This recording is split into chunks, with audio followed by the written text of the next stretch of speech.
where I sit with my blobs and do quite a lot of sort of making and planning. A lot of the work that I do is sort of large scale outside in cities and landscapes, and so here is really a room for planning and thinking things through and making sort of small scale works, as it were, that I kind of, as it sounds a bit silly, but kind of like that I can't help making, you know. Get into creative flow here. Yeah, it's wonderful, this studio, because it's a great space. Yeah, it's very colourful and very peaceful, despite the railway, motorway, everything that's going on. But it's very sort of still building. I like it in this building. Will you show me around a little bit? Yeah. Yeah. This is a this is a thing that somebody gave to me, and my friend Asia, and I tied this thing around it, and I got into hysterics laughing yesterday, thinking that it looked like Rambo. You know, Rambo's got a thing where his head. Anyway, it wasn't supposed to be like that. There's a lot of sort of like tragic things that happen in here to me. A lot of laughing by myself, and there's some neighbours who just recently moved in. Yeah. And it used to be just storage on both sides, and so I could have my kind of like I could sing in here, for example. I sing quite a lot, and now that there's all these people around and I can hear them literally breathing and answering the telephone, I've had to sort of tone down my behaviour in my studio. What do you sing to me today? So these are all the colours that. Do you choose your colours? You just go with whatever comes your way, or? I choose them. I buy my felt from a wonderful company in Germany. She's called Johanna Daimler and Daughter, and they've been going from mother to daughter since the sort of 1830s. Oh, nice! That's a lovely story.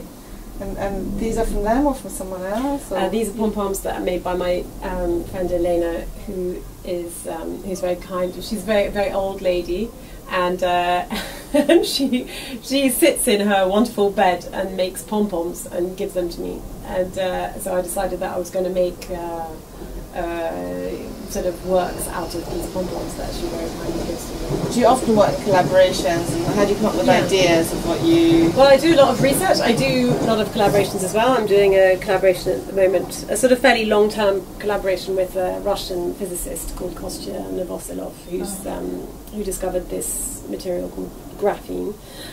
So we're doing a fairly long-term project called Everything is Connected, which we've done in London at Selfridges. They put us in a glass box in the window of Selfridges, and we invited people to come and ask us questions and make suggestions to where we should do our Everything is Connected project.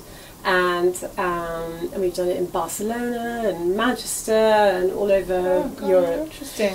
Do you do a lot of different things like performance and installation and? Yeah, I do quite a lot of installation work. I do some performance work. But also participatory performance. Did a thing at Manifesta where we got the whole city really. We did a procession from one side of the city to the other, with thousands and thousands of people dancing. I organised all these bands and then these banners, so that was. And linking things. This looks like it's connecting lots of elements too. This. Great. Well, this is my existential crisis artist daybed that was given to me by my friend Grant, because he said if you're going to be a woman artist, you have to be able to kind of like lie around and languish. So this is where I lie around and kind of go, oh, my life is in ruins. I'm never going to manage. Well, you've got all these words around you to encourage you, don't you? How do you work with words? Like, how do words work with you? Is it from childhood or now, or what's your relationship with these words? So I've always found a home in words, and so I started out making writing out words and poems and essays to myself and sewing them into my clothes and carrying them around with me, lining my clothes with them, as it were. And then this, as I said, quite embarrassing to have you in here, where they're literally like notes to myself, you know. So this is like bossing myself to not be too scattered in my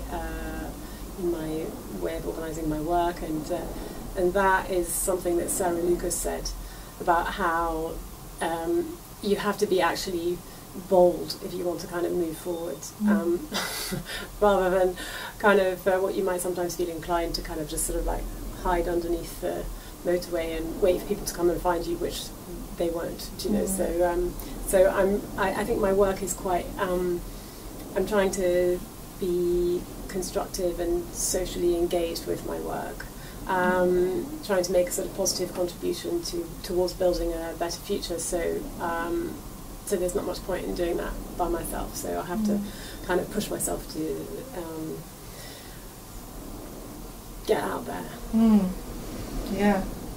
Well, that's really interesting, because you work with your hands and one thing at a time, but at the same time then it has big effects. And I feel like the power of, you know, one thing at a time is quite yeah.